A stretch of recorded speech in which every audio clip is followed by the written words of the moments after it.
All right. So when I talked about Node2Vec and GraphSage and all those algorithms in my playlist about natural language processing, I didn't talk about relations.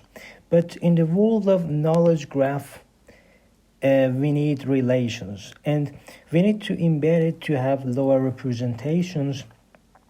And one of the a great method is transE. And so I need to just quickly review, just a quick recap of knowledge graph. For example, Da Vinci is a person. So this is the head, this is the tail, and is a relation. So always we have a triplet. So we have heads and relation and tails. And you can see that this is just a relationship. And another example, dogs is an animal. So is here is a relationship between dogs, which is head here, and animals is a tail. And so it's heads, relation, tail. And depending on the direction, you could have, so always it should satisfy this relationship. Heads plus relation is equal to the vector t. If you represent it in some, for example, n-dimensional vector. And the article that introduces transE article is this one, which is in NIPS 2000. NIPS is my favorite conference. Also ICLR representation. It's also nice. I like it very much. So this article shows transE. And what is that? So our task is we want to embed knowledges to a vector space representation. And for that, we need some inputs. But our inputs are just some IDs. ID of any entity that you want. ID of any relation. And finally, you want to create a representation, for example, 100-dimensional or 10-dimensional, or if you want to visualize it 2 or 3-dimensional, so that you can visualize it in R2 or R3. So here D is a dissimilarity measure. D here is a dissimilarity measure, as I said here. And the margin, but the problem of this loss is that we don't know the margin. So these methods that have some margins like gamma are not good. So a challenge is that, so you should watch my mutual information for semantic hashing video, and then I introduce a method that is non-parametric because gamma is a parameter. So you have to deal with that unless you are so clever that you have some experience and some tricks. But you should know, in academics, you should define how to design this gamma. And because it's a challenge, so this is, I consider it as a weak point of this method. And so here L is the relationship. As I said, heads plus relationship gives you the tail. We want to be as close as possible to this relationship. And so when I say gamma plus d of h plus L and t minus d of h prime plus L and t prime, we want to increase this one. I mean this one, we want to reduce the total loss. So how can we do? So if we just minimize this dissimilarity, so gamma should be should compensate this. So gamma should be the only source of compensation in order to reach the other level. So if for example the dissimilarity between h plus L and t is small, so if this one is here, which is small, so if you add gamma to that, so this amount of gamma should create the d of h prime plus L and t prime, which is created by corrupted triplets. So It's very similar to the paradigms of, for example, contrastive learning, to the paradigms of negative sampling.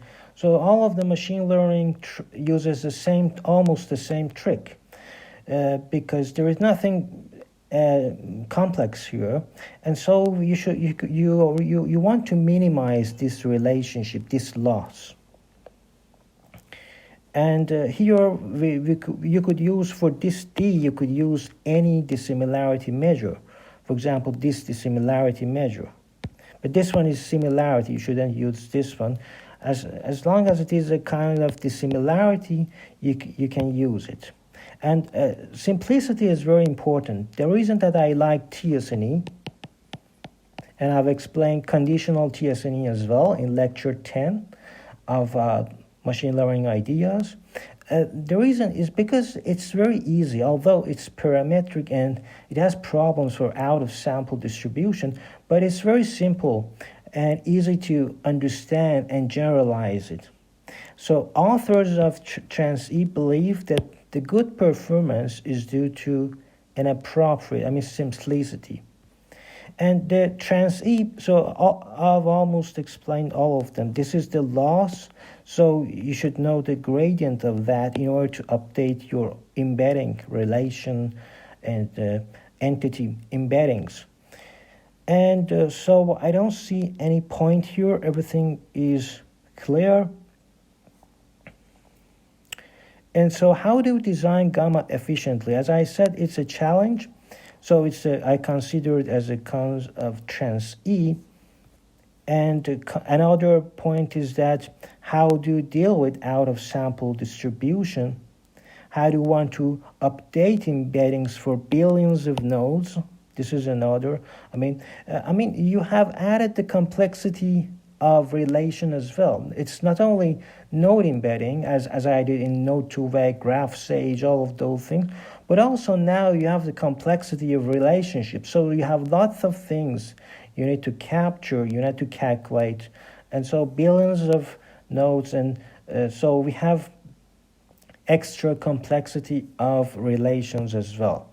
And the tail prediction, after doing this algorithm, you can see that you have, if you had, for example, the head and label, head and relation, then you can predict the tail. Head relation, you can predict the tail. And the bold one is true, so it is almost true. And so the number of parameters of transE is linear in the number of elements, in the number of entities. E is entity and R is relation. So if you fix your K, which is the embedding space, you embed it into RK. If you just fix K, then it's just linear. So the order of complexity is quite good.